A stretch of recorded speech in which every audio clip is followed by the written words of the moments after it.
సొరకాయ దప్పలం వండుదాం. సొరకాయ దప్పలానికి 2 స్పూన్లు నూనె పోసుకుందాం. ఆయిల్ వీటెక్కిద్దాం.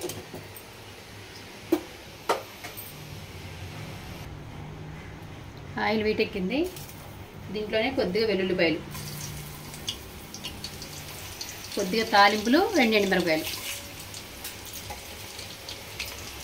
కొద్దిగా కరివేపాకు. కరివేపాకు కొంచెం నీళ్ళగా ఉంది, తోలుతుంది.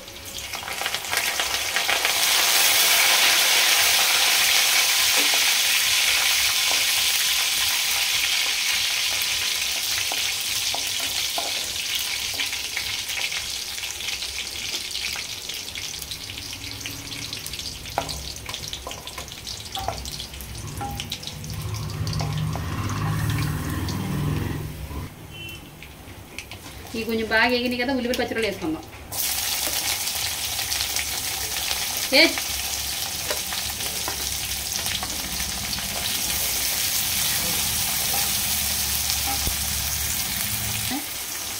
కొద్దిగా సాల్ట్ వేసుకుందాం. ఉల్లిపాయ బాగా ఎగుతాయి.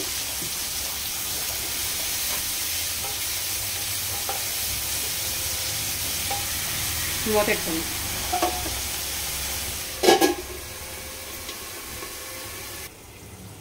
ఉల్లిపాయలు ఎగిన చూద్దాం. దీంట్లోకి ఒక టమాటా వేసుకుందాం.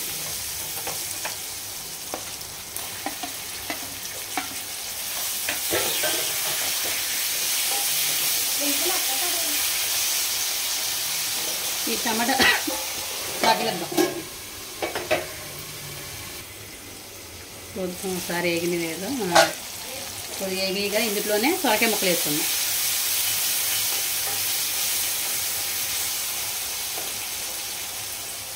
ఇలా కొంచెం పెద్ద కోసుకోండి. పులుసు కాబట్టి బాగా కనబడితే బాగుంటుంది కూడా పులుసు. మరి చిన్న ముక్కలు కోసుకుంటే మగ్గిపోయి కనబడుతుంది.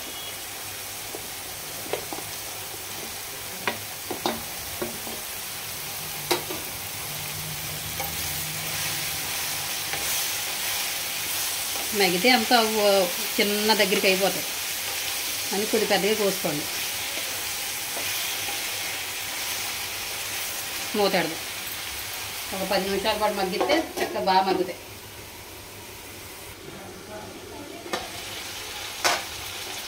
చూద్దాం. ఇలా మధ్య మధ్యలో కలుపుకుంటూ ఉండండి, ఎందుకంటే ఆనకాయ మగ్గే గోలు దగ్గరికి వచ్చేద్ది. కొద్దిగా ఇలా కలుపుతూ ఉంటే మధ్య మధ్యలోని అడుగు పట్టకుండా బాగుంటుంది. నీరు అంతా దిగిపోద్దులే. చూసారా ముక్క ఎలా మగ్గిపోయిందో. నేను పెద్ద ముక్కలు అయితే ఎంత ముక్కలు అయినాయో. ఇందులో కొద్దిగా పసుపు, కారం అన్నీ వేసుకున్నాం.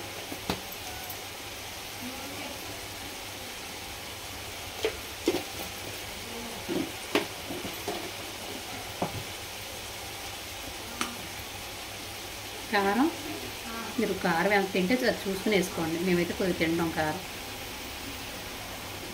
పులుసు కదా, కొద్దిగా మాత్రం కారం లేకపోతే బాగుంటుంది.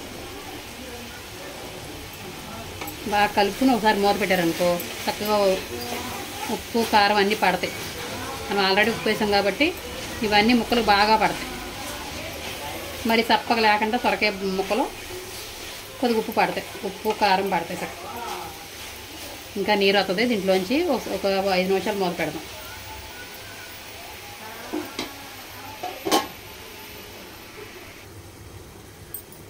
చూద్దాం ఒకసారి.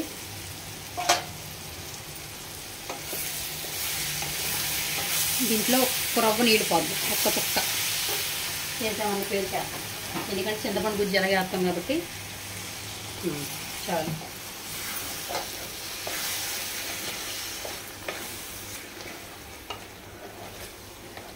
చింతపండు ఒక రవ్వ మీరు పులుపు తినేది బట్టి ముందే నానబెట్టుకుని ఉంచుకోండి. కొద్ది పులుసు అయితే బాగుంటుంది. కొద్దిగా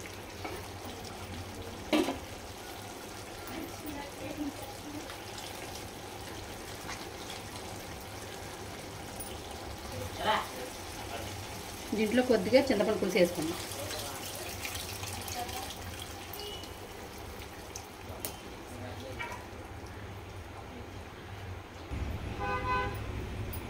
పులుసు వేసుకొని బాగా కలపండి. బాగా కలిపి కొద్దిగా ఉప్పు తక్కువ అయితే కొద్దిగా ఉప్పు కూడా వేసుకోండి.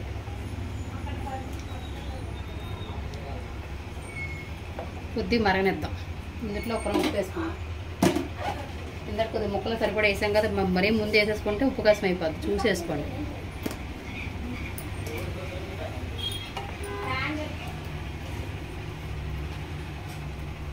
మూత పెట్టుకుందాం, ఒక 5 నిమిషాలు మరగనిద్దాం. చూద్దాం ఒకసారి పులుసు మరిగేటప్పుడు కొద్దిగా కొత్తిమీర వేసుకుందాం.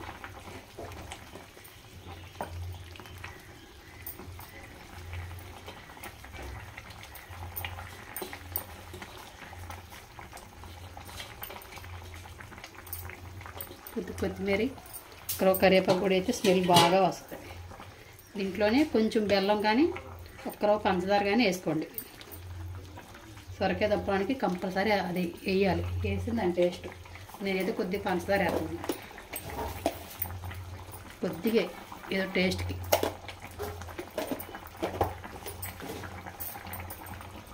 ఒక 5 నిమిషాలు మళ్ళీ మరగనిద్దాం.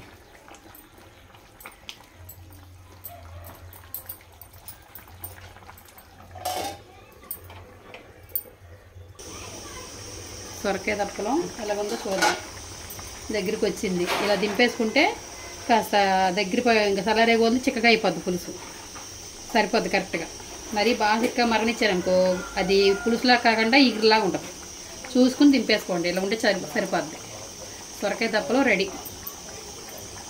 ఇలా వండుకుని ఒకసారి టేస్ట్ చేయండి మీరు కూడా, చాలా బాగుంటుంది వేడి వేడి అన్నంలో.